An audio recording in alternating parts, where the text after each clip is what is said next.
uNkulunkulu Mose hamba uyobatshela ukuthi abayingcwelise khona into eyodwa engithintayo bazalwane uthi uNkulunkulu ukuze bangibone kumele bahlale bayilungisisile mina ngizovela kubona ngisentabeni into esikhuluma ngayo bazalwane emkhumbini imfundiso nomthandazo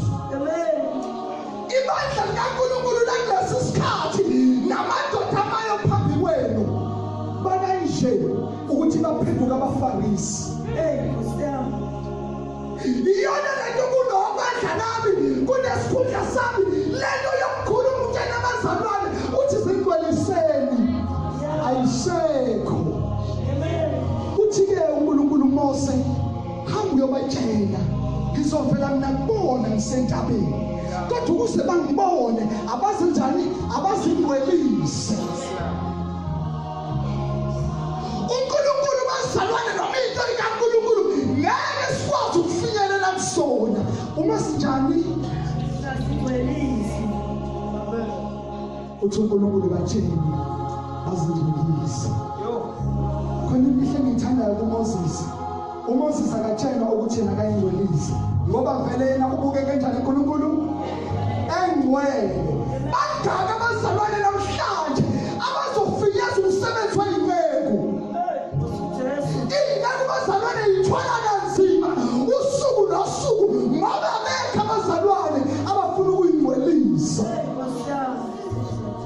yona into esimi ngayo bazalwane singumkhumbi wezwi likaNkulunkulu bazalwane umkhumbi nje wezwi ayikho enye into sithi abantu abalungele ngoba incilongo lokukhala noma inini mawufunda le ndaba lithi izwi likaNkulunkulu labantu ethiwa bayingcwelise kuthiwa into eyobasiza ngosuku lwesithathu ukuthi bezwe incilongo lokukhala malikhala lingathuli lapho uNkulunkulu usehlile yebo imali indlela enomsindo ngakhona namhlanje necilongo ngeke liliswe ukube bengishumayela bengabuza mzalwane ukuthi njengoba nakuwena kunomsindo ongaka uzolizwe icilongo uyingcwelisile yini uyiredile ukuthi icilongo malikhala usondele kuyena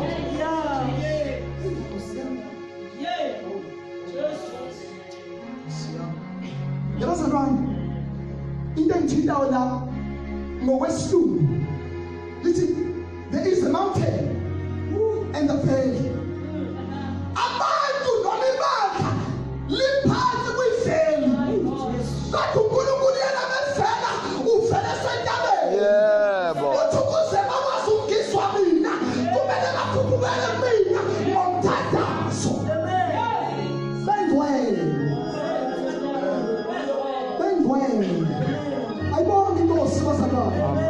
abesimele ingcwele bazalwane ngoba nale simkhonza unjani ungcwele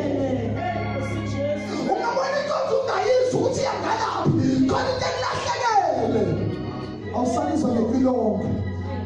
enhloko kaNkulunkulu ngoba ukho njani ungcwele masifike bazalwane ingeke ubefundisa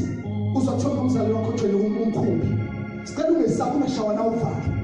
mawubheka laphayana kunale caption esithi masichaza sithi into esimi ngayo simi ngezwi imfundiso umkhuleko nenhlambuluko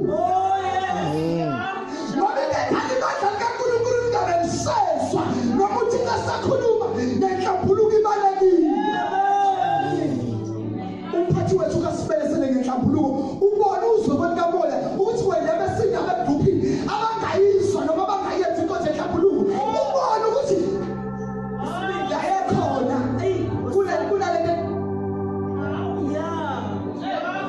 ngoba ibandla